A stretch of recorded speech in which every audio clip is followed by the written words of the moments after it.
हज़रात, सबसे पहले हम ये समझ लेते हैं कि हसद का मानी क्या होता है, हसद किसको कहते हैं। उसके बाद दूसरी बहस हम करेंगे हसद की किस्में क्या हैं, उस पर कुरानी आयत और हदीस से। फिर हसद पैदा क्यों होता है एक दिल के अंदर, अहले मोमिन के दिल में हसद पैदा कैसे होता है, क्यों होता है, इन सबब को समझने की कोशिश करेंगे। आइए हम समझ लें सबसे पहले तारीफ़ क्या है। तो हसद की जो तारीफ़ उलमाए लुग़त के नज़दीक है, सीधा माना है जलना, किसी के अच्छाई को देख करके जलना। लोग भी कहते हैं कि ये जलना, इसी को हसद कहते हैं शरीयत के अंदर। इस्तिलाही तारीफ़ में हसद कहते हैं किसी शख्स की नियमत को देखकर जलना, और जलने के साथ साथ दिल में ये तमन्ना पैदा करना, या दिल के अंदर ये तमन्ना हो कि वो जो भाई किसी अच्छाई में है वो उससे छीन लिया जाए और वो मुझको मिल जाए।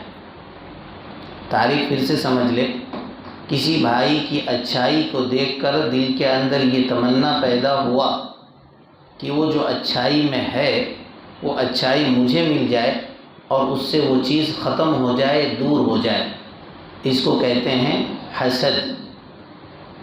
हसद की किस्में क्या हैं?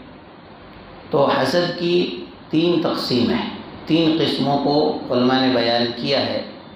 हसद की सबसे मज़मूम और सबसे बड़ी किस्म है कि किसी की नियमत को देखकर उसकी ज़वाल की, उसके ख़त्म होने की तमन्ना करना, और साथ ही साथ वो नेमत उसको मिल जाए। ये पहली किस्म है। यानी अगर ये दोनों तमन्ना है कि उसकी नेमत छिन भी जाए, ख़त्म हो जाए, वो उसके पास रहे ना, और वो नेमत आपको मिल जाए। मसलन कोई मालदार है, तो उस मालदार को देखकर आपके दिल में ये तमन्ना पैदा हो जाती है कि वो नेमत, वो माल, उसका दौलत ख़त्म हो जाए और मुझे मिल जाए। तो ये 2 तमन्ना है, एक तो ज़वाल की तमन्ना है, दूर होने की तमन्ना है, और दूसरा कि वो नेमत आपको मिल जाए। ये पहली किस्म है, और हसद की सबसे मज़मूम, सबसे बुरी किस्म है। दूसरी किस्म है कि हसद की एक किस्म ये है कि किसी की नेमत की ज़वाल की तमन्ना हो, गरचे वो मुझे मिले या ना मिले। जैसे बाज़ लोग आप देखेंगे कि किसी शख्स को नेमत के अंदर देखकर, अच्छाई के अंदर देखकर, दिल के अंदर उसकी तमन्ना ये होती है कि काश कि ये नेमत उससे ख़त्म हो जाता, लेकिन वहाँ पर ख़ुद मिल जाए, इसकी तमन्ना नहीं होती है। ये भी एक मज़मूम किस्म है हसद की। ये भी एक मज़मूम किस्म है कि आप किसी की नेमत की ज़वाल की तमन्ना करें, उससे दूर होने की तमन्ना करें। ये कहते हैं ना कि फलां के पास बहुत दौलत है, बहुत खर्च करता है, बहुत लुटाता है, फजूल खर्ची करता है, उसका दौलत ख़त्म हो जाता तो बेहतर होता। गरचे वो मुझे मिले या ना मिले, मैं जिस हालत में हूँ उसी हालत में रहूँ, लेकिन वो उससे छिन जाता तो मैं खुश हो जाता। तो ये भी एक हसद की किस्म है, और ये मज़मूम किस्म है, बुरी किस्म है, शरीयत ने इससे भी मना किया है। तीसरी किस्म है, वो है हसद ग़िबता, जिसको कहते हैं, उर्दू में रश्क करना कहते हैं, कि किसी के पास नेमत हो और उस नेमत को देखकर आपके दिल में तमन्ना होती है कि काश मेरे पास भी वो नेमत होती जो उसके पास है, तो जैसा वो खर्च करता है मैं भी खर्च करता, जैसा वो लोगों को देता है मैं भी देता। तो अल्लाह के रसूल सल्लल्लाहु अलैहि वसल्लम ने इस हसद को पसंद किया है। इसको अरबी के अंदर ग़िबता कहते हैं और उर्दू के अंदर रश्क कहते हैं। मसलन किसी के पास इल्म है, कोई बड़ा आलिम है, वो खूब इल्म लुटा रहा है, खूब लोगों के अंदर मशहूर है, खूब तकरीरें हो रही है।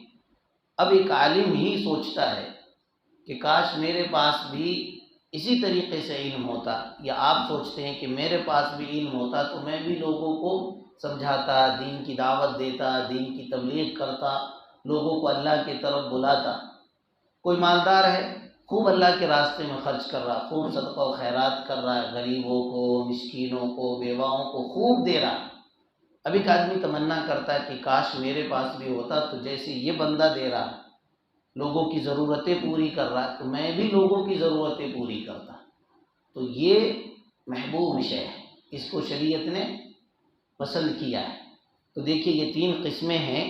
एक तो ज़वाल की तमन्ना के साथ साथ आपको मिल जाए, ये तमन्ना करना कि उसका नेमत ख़त्म होकर मुझे मिल जाए, ये बुरी चीज़ है, ऐसा नहीं करना चाहिए। दूसरी है कि ज़वाल की सिर्फ तमन्ना हो, चाहे वो आपको मिले या ना मिले, आपको हासिल हो या ना हो, सिर्फ आपने सोच लिया कि उसकी नेमत ख़त्म हो जाना ये बेहतर होता। ये हसद की दूसरी किस्म है। और तीसरी किस्म जो मैंने कहा है कि कोई मालदार है, कोई अच्छा है, आलिम है, कोई अल्लाह के रास्ते में खर्च कर रहा है, कोई इल्म खर्च कर रहा है, कोई अच्छा काम कर रहा है, और आपके दिल में ये तमन्ना पैदा हो जाए कि काश मेरे पास भी होता तो मैं भी इसी तरीके से करता। देखिए यहाँ पर ज़वाल की तमन्ना नहीं है, यहाँ पर उसके जैसा बनने की तमन्ना है। आलिम है तो आलिम के जैसा बनने की तमन्ना है। मालदार शख्स सखी है, फैयाज है, अल्लाह के रास्ते में खर्च कर रहा है, तो उसके जैसा बनने की तमन्ना है। गर्चे उसका माल कितना भी है, बस अगर मुझे मिल जाए तो मैं भी अल्लाह के रास्ते में खर्च करता, मैं भी लोगों को देता। तो ये महबूब है, इसको रश्क कहते हैं। और ऐसा करने की इजाज़त नबी करीम सल्लल्लाहु अलैहि वसल्लम ने शरीयत के अंदर दिया। शरीयत के अंदर है इसकी इजाज़त कि आप किसी की माल को देख करके, किसी के इल्म को देख कर रश्क कर सकते हैं कि भाई इसके पास जो माल है, मैं भी अगर मालदार होता तो खर्च करता। ये जायज़ है, महबूब है, शरीयत के अंदर इसकी इजाज़त है।